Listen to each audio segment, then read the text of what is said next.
Hi, welcome back to Campus Virtual Ferdi Arifin with me, Mr. Arianto. Okay, in this video, I'd like to share to you about the preparation we can do before we take TOEFL test ya.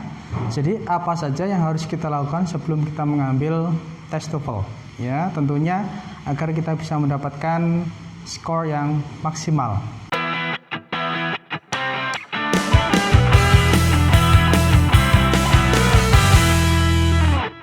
Nah, sebelum kita melakukan tes TOEFL, ya ada baiknya kita memperhatikan hal-hal krusial seperti yang akan saya sampaikan dalam video ini ya.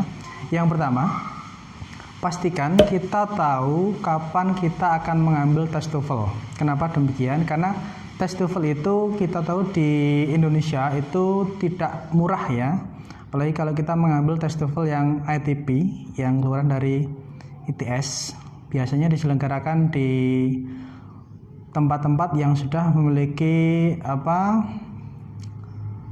komitmen, sudah memiliki kerjasama dengan ITS sendiri. Nah, pemilihan waktu itu penting. Kenapa demikian? Karena kalau kita mau mengambil tes TOEFL, itu baiknya kita sudah mempersiapkan secara penguasaan materi ya. Artinya begini, kalau kita mau mendaftarkan tes TOEFL, saran saya itu baiknya 6 minggu sebelumnya kita sudah tahu. Untuk apa 6 minggu itu? Untuk mempersiapkan diri kita. We have to prepare comprehensively. Kita harus mempersiapkan diri secara komprehensif. Baik itu secara materi, skill yang harus kita kuasai, maupun secara mental kita ya. Sehingga ketika nanti dalam pengerjaan tes, secara materi kita sudah siap, secara mental kita sudah siap. Sehingga dengan kombinasi keduanya, kita akan bisa optimis dalam pengerjaannya. Kita tidak akan grogi lagi. Itu yang pertama ya. Jadi pastikan Anda memiliki cukup waktu untuk mempersiapkan keduanya. Yang kedua adalah pahami struktur tes. Nah, dalam tes TOEFL itu ada 3 jenis tes ya, atau 3 section. The first is listening, the second one is structure and also written expression, and the third is reading. Nah, dalam listening sendiri itu akan dimunculkan 50 soal. Kemudian untuk grammar atau structure itu ada 40 soal, dan untuk reading itu ada 50 soal ya. Nah, masing-masing soal tersebut itu ada kaitannya dengan preparation tadi ya. Itu dia akan di dalamnya itu akan mewakili beberapa strategi-strategi dan skill yang harus dipelajari terlebih dahulu, sehingga dalam pengerjaannya itu nanti akan bisa maksimal dan tidak terlepas dari skill-skill yang sudah dipelajari. Yang selanjutnya kita juga harus mengetahui durasi dari masing-masing section. Kenapa demikian?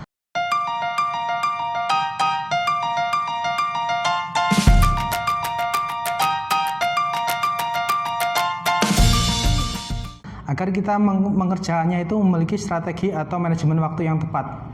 Untuk listening biasanya tidak ada masalah. Kenapa? Karena listening itu sudah ada patokan dari sana. Tapi untuk grammar and also reading itu biasanya kita agak terlena dengan waktu. Sehingga ketika waktu sudah selesai, kita pengerjaannya belum selesai. Kalau grammar tidak terlalu memakan waktu, karena di grammar tersebut kita tidak memiliki cukup banyak bacaan. Tantangan kita hanyalah kita bisa mengerjakan atau tidak, paham atau tidak.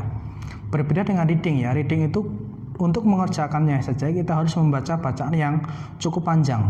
Nah, biasanya di reading inilah yang manajemen waktu kita diuji.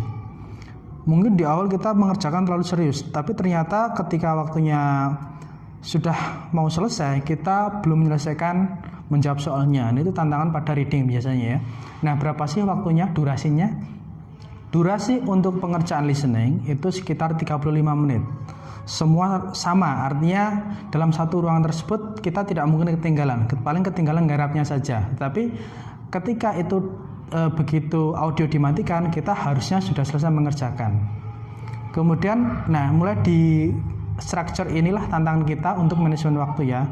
Di structure itu 25 menit, kemudian di reading itu paling banyak waktunya yaitu 55 menit. Meskipun paling banyak, tetapi jangan terlena ya, karena disinilah tantangan yang sebenarnya. We have to read long passages ya, dengan apa? Dengan vocab yang cukup membuat kita berpikir. Karena sekali lagi bahasa yang digunakan dalam TOEFL itu adalah bahasa akademis, sehingga bahasanya itu bahasa baku. Ya, kecuali untuk listening yang awal-awal itu mungkin ada perpaduan tidak baku, karena itu isinya adalah conversation yang seolah-olah settingnya adalah kehidupan sehari-hari ya. Tapi untuk reading and also grammar itu, terutama reading ya, itu bacaannya panjang dan dia isinya adalah bahasa-bahasa yang akademis, sehingga untuk persiapan yang nomor 1 tadi, teman-teman juga harus membiasakan membaca atau mengerjakan soal reading ya, karena nanti akan menemukan pola bagaimana sih cara mengerjakan reading yang pas dan tidak kehabisan waktu. Kalau teman-teman nanti penasaran, akan saya kasih tipsnya ya, bagaimana cara mengerjakan TOEFL yang tidak kehabisan waktu. Nanti akan saya kasih di video tersendiri. Kemudian rentang skornya itu untuk listening sendiri itu 31 sampai 68. Kemudian structure sama 31 sampai 68. Untuk reading agak berbeda ya, 31 sampai 67. Sehingga total skor kalau benar semua itu 677. Kalau nanti batas bawahnya itu sekitar 310. Tapi enggak lah, masuk dapat 310 ya. Nah, nanti ini akan terkait dengan target kita. Nah, selanjutnya adalah pahami penilaian, bagaimana penilaian strukturnya. Nah, untuk ini sendiri nanti akan saya bahas di video tersendiri karena cukup agak rumit ya, tidak akan saya bahas di sini. Selanjutnya adalah teman-teman harus menargetkan berapa skor yang harus saya dapatkan. Misalkan kalau untuk teman-teman tujuannya untuk diterima di perusahaan-perusahaan umum atau PNS, itu rata-rata sama ya. Jadi targetnya adalah sekitar 450 untuk PNS dan perusahaan-perusahaan umum. Tapi ada juga perusahaan yang agak tinggi. Nah, untuk mendapatkan 450 itu bagaimana? Teman-teman harus bisa membuat strategi, misalkan listeningnya dapat berapa, grammar berapa, reading berapa.